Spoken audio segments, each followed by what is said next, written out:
guys, it's AJ, your favorite lesbian commentary YouTuber, and today we're talking about Everest again. Also, it's my birthday!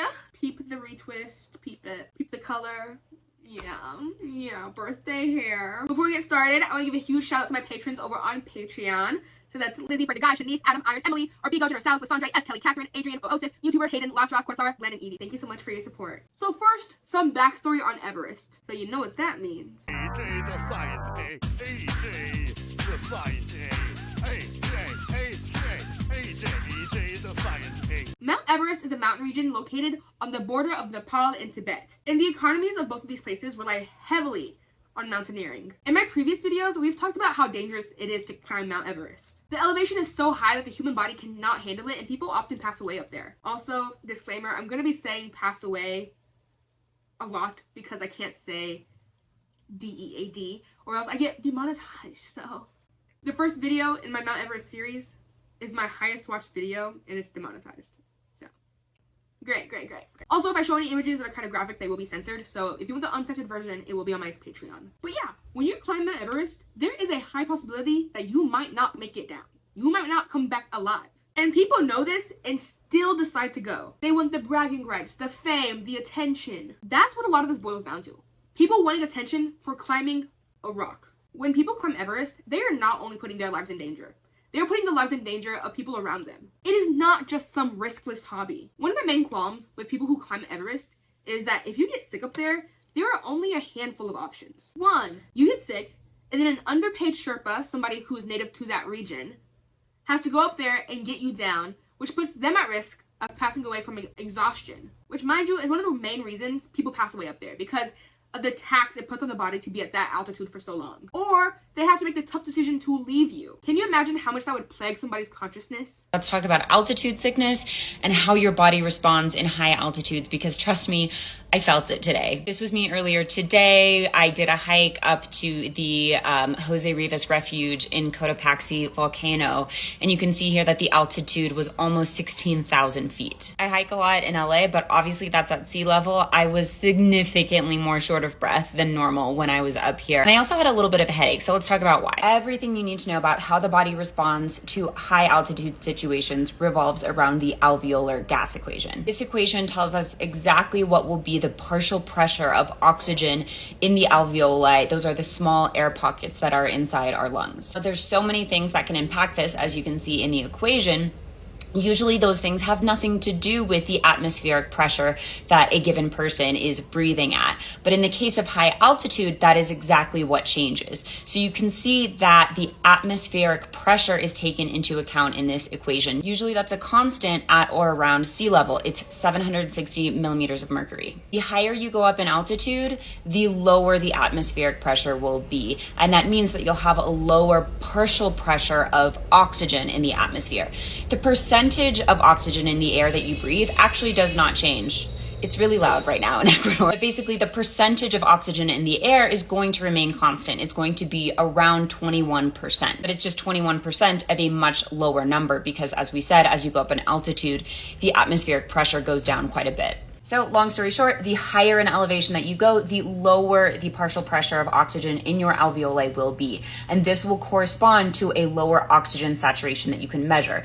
Usually we all live around sea level, if we have normal healthy lungs, around 97 to 100%. But that goes down a lot the higher up that you go if you go in elevation. And it can drop to as low as, for example, around 80%, around 10 to 15,000 feet if you ascend rapidly and don't give your body time to adapt. And your body will do various things to adapt.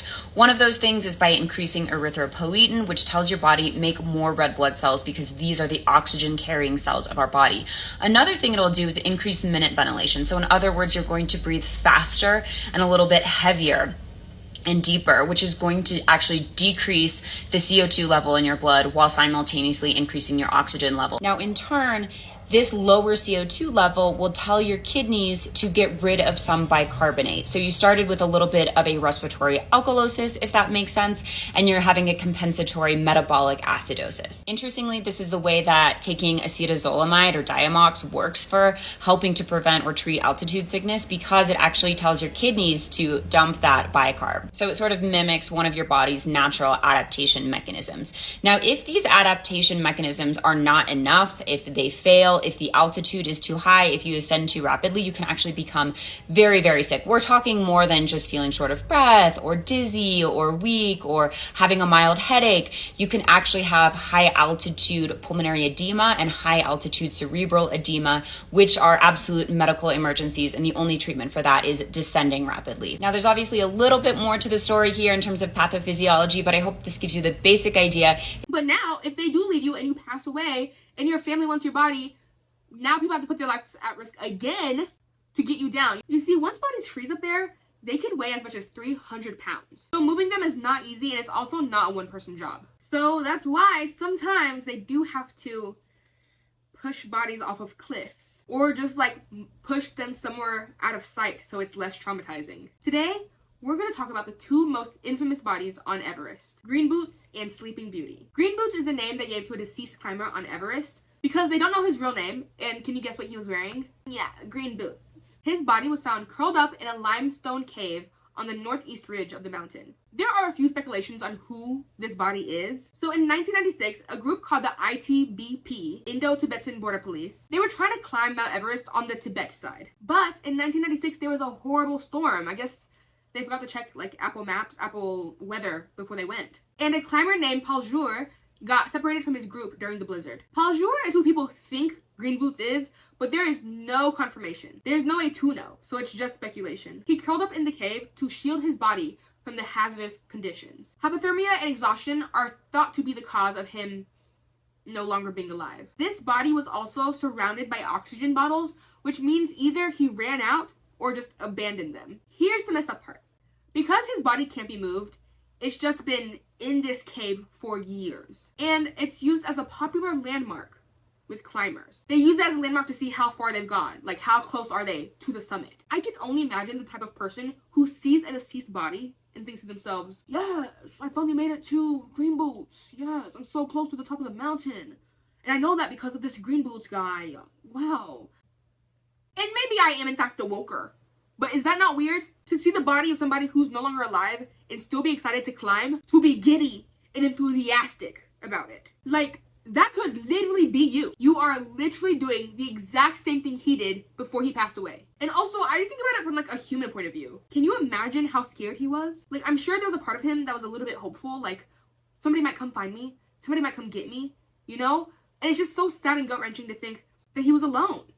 He passed away alone and cold. I feel like a part of the human brain loves to think there's always hope of some kind, but sometimes there's not. Sometimes it just sucks. And I just feel horrible thinking about somebody like alone, cold, struggling to breathe, knowing in your head that there's a slim chance of survival. That is part of why I cannot grasp the idea of people passing that body like it's nothing. Like, it's kind of a big deal. Also, whoever that is had family. They have somebody out there who cares about them. And now they have no idea what actually happened. Because people assume that it's Paul Jour, they've spoken to his family about it and they are convinced it's him. They also say they resent the name Green Boots because it's so dehumanizing. They want him to be treated like a human, not a landmark. Green Boots' body is one of many bodies on something called Rainbow Valley. Rainbow Valley is a part of Everest that is littered with bodies. So because so many people who are bodies up there have bright colored clothing, they call it Rainbow Valley. Is that not so grim? In 2014, they apparently moved him, but then in 2017, people said they saw him again, which means he probably can't be moved and probably isn't moved.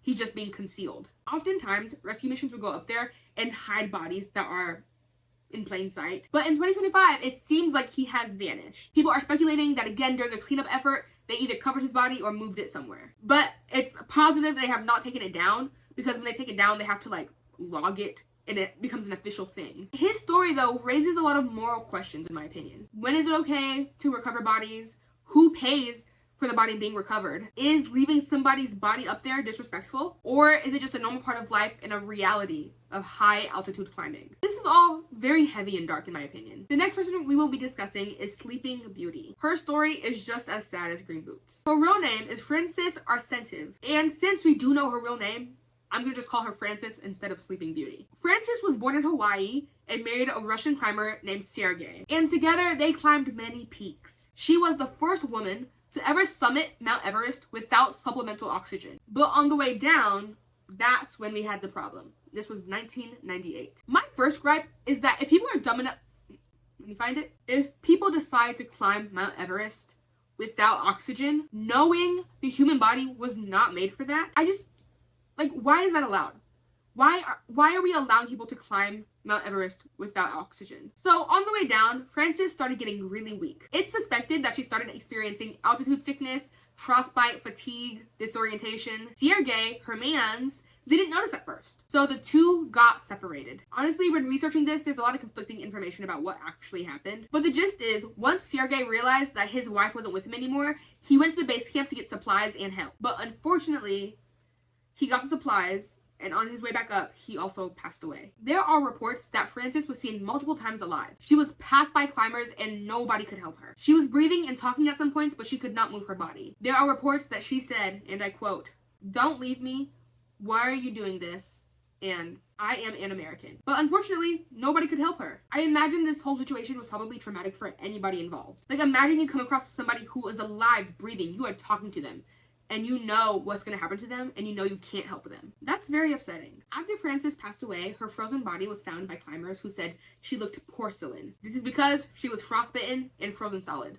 So that's how she got the name, Sleeping Beauty. She was laying down, still clipped to a guide rope. Her body remained visible in the death zone for 9 years. In 2007, a recovery team wrapped her body in an American flag and moved it to a much less visible area that has not been made public. They don't want to disclose it out of respect. This story is really sad to me, especially as somebody who's in love. I can only imagine the fear and anguish that they both felt. Because again, they are people, not landmarks. Real people. On Sergei's side, I bet he was upset but had a lot of adrenaline and wanted to go save his woman. He literally risked his life trying to climb back up to save her. He was carrying bottled oxygen.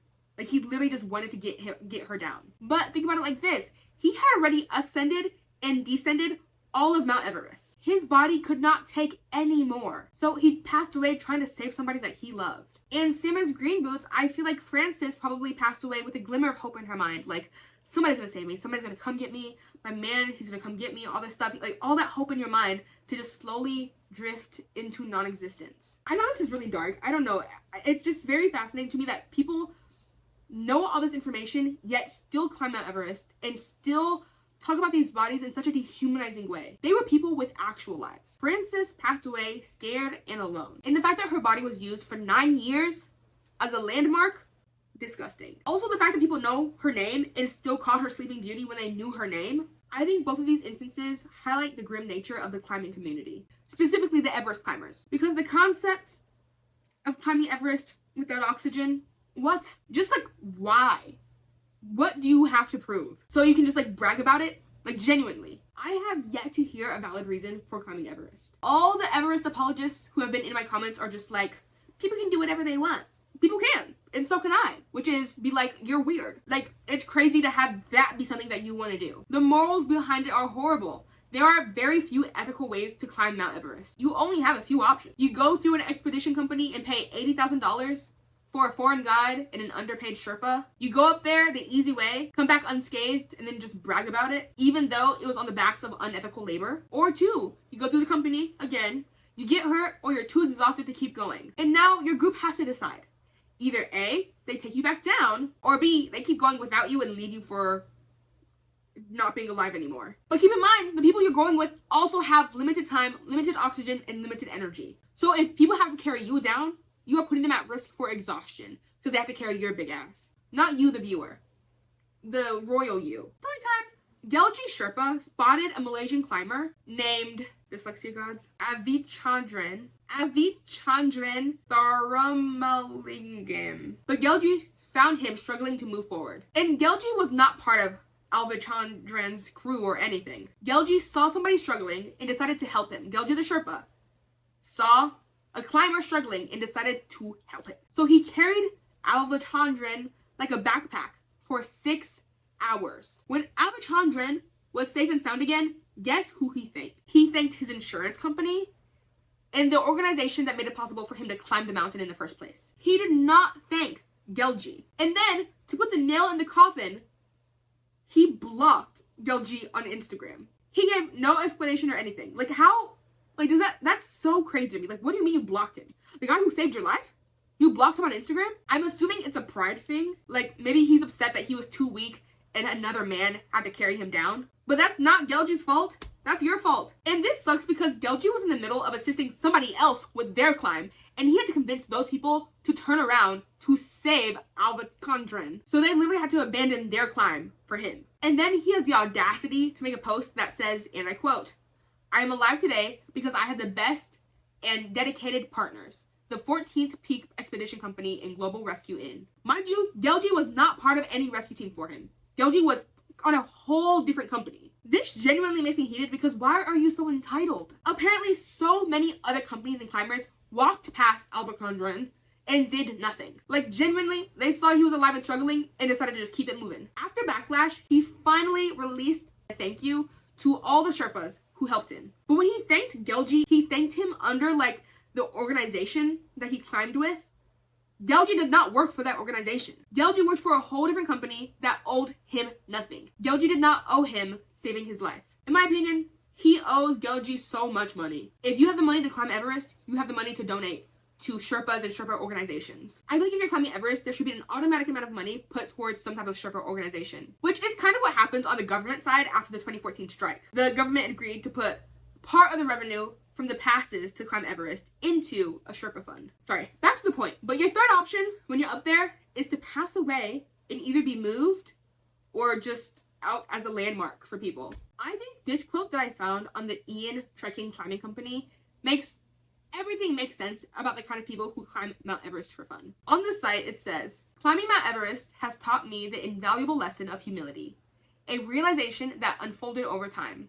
When I first summited Everest at the age of 29, I was young and brimming with confidence, believing I knew everything and deserved recognition for my achievements. However, as I reach 50, I have come to appreciate the value of youth from a physical standpoint and the importance of humility in personal growth.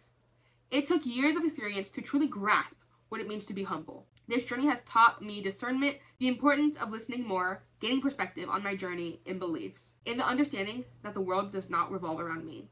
It's going to be cut up. The dyslexia gods were not with me today. So what I'm taking away from this is that it took you until you were almost 30 to realize the world does not revolve around you. It took you climbing a mountain to realize you shouldn't be an asshole. Right. It's like that meme of men having to take drugs to come to the same realization that women have come to when they're like 14. Having to go through an ego death to develop empathy. But I will say, out of all the climbing companies I did see, this Ian Trekking one is like one of the good ones. Well, at least from the talking points on their site, like they say they pay their staff higher than the average, and they also donate their money to schools. In my opinion, though, that changes very little about how I think about these companies. It's kind of like being the best dictator. The casualties on Everest are heartbreaking and very difficult to come to terms with because these are people. These were actual people who were alive, had thoughts, very Sonder of me, but I'm like, they had thoughts. And to just pass them like they are a landmark, like they're not an actual person, is disgusting and weird to me. But hey, that's just my personal opinion. I don't have 80 bands to climb Everest. Maybe I would. Maybe if I had that money, I'd think differently. Doubt it. But I just feel like, where's the empathy? What part of you sees this and still decides that you want to climb Everest? If you can see a body, pass it, and still be fine, something's weird. Something's off about you. I don't know. I don't like it. Thank you so much for watching. I hope you liked the video. If you like it. Subscribe to my channel. Also, like I said, it's my birthday, so that means my song 25 is out on all streaming platforms. Link will be in the pinned comment below. I will also play a snippet at the end of the video. But yeah, subscribe. What else do I want to say? If you would like to add me on Patreon, it's patreon.com/AJTalksAlot. On there today, I will be posting this video, but with no blurs. Also follow me on Instagram at AJTalksAlot. And yeah, I'm 25. Oh my god, I'm 25. Bye. But Mom!